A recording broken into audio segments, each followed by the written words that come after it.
Assalamu alaikum and a very warm welcome to the Stock Sense Morning Brief. I'm Malik and it's Thursday, December 11th, 2025. Yesterday, the KSE 100 index experienced a fascinating session, closing almost flat yet buzzing with significant activity that hinted at underlying market strength. The KSE 100 index closed at about 169,500 points, showing a minor dip of just 4.5 points from its previous close, which translates to a negligible change of 0%. Despite this flat benchmark performance, the market was indeed quite active. We saw a healthy traded volume of nearly 1.2 billion shares, with a total traded value of over 50 billion rupees. Looking at market breadth, advancers comfortably outnumbered decliners, with 251 stocks gaining ground against 188 that fell and 39 remaining unchanged. This suggests that while the main index took a breather, underlying sentiment remained positive, with many individual stocks attracting investor interest and strong participation. Turning to sector performance, cement stocks were a significant positive contributor, helping to push the market higher. On the flip side, automobile assemblers and oil and gas exploration companies both exerted downward pressure, slightly dragging the overall index. These movements highlight concentrated activity in specific areas rather than a broad uniform market shift. From a technical perspective, the picture for the KSE 100 remains largely bullish. Our analysis of moving averages shows a consistent buy signal across all time frames, suggesting strong positive momentum. While we don't have detailed oscillator readings today, the overall trend from moving averages is clear. The index closed just shy of its immediate resistance level, which stands at around 170,100 points, according to classic pivot analysis. The first key support level to watch remains firm at approximately 160,300 points. On the corporate front, it was a relatively busy day for board meetings.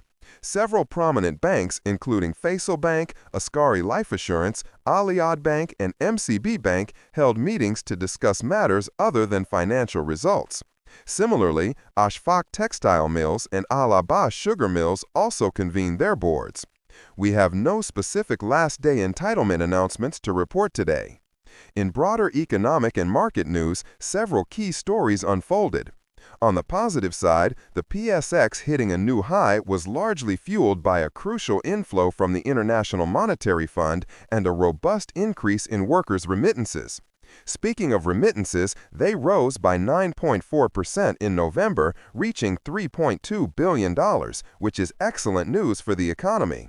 There's also significant foreign investment interest, with a Chinese group expressing keen interest in setting up a large-scale solar plant here in Pakistan. Further boosting confidence, the U.S. EXIM Bank approved $1.25 billion in financing for Pakistan's Reko Diq project. And the government completed significant power holding lease settlements through a large debt market transaction. The Economic Coordination Committee also hiked petrol and diesel margins for oil marketing companies and dealers, which should be positive for that sector. On the other hand, a parliamentary committee has ordered a review of mobile phone taxes, which could lead to policy changes down the line. We also saw NEPRA raise the uniform electricity tariff by about 33 paisa per unit for 3 months due to rising inefficiencies. Now, let's talk about institutional flows, which are always crucial. Yesterday, we observed net selling by foreign institutions amounting to nearly 2.5 million US dollars. However, this foreign selling was entirely absorbed by local institutional investors, who were net buyers of roughly the same amount.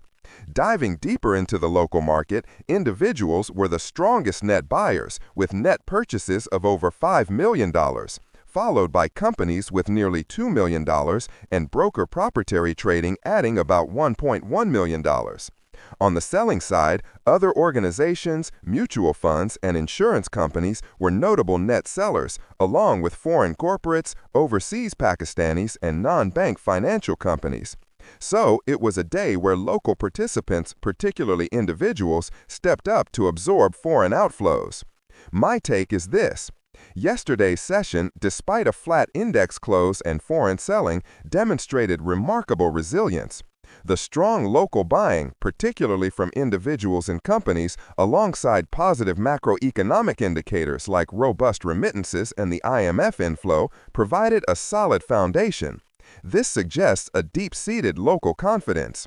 Looking ahead, participants should monitor the evolution of institutional flows, especially foreign activity, and remain attentive to the upcoming Monetary Policy Committee meeting scheduled for December 15th, which could offer further insights into the economic trajectory. And that wraps up your Stock Sense Morning Brief for today. Thank you for tuning in. Remember, all information shared here is for educational purposes only and should not be considered investment advice.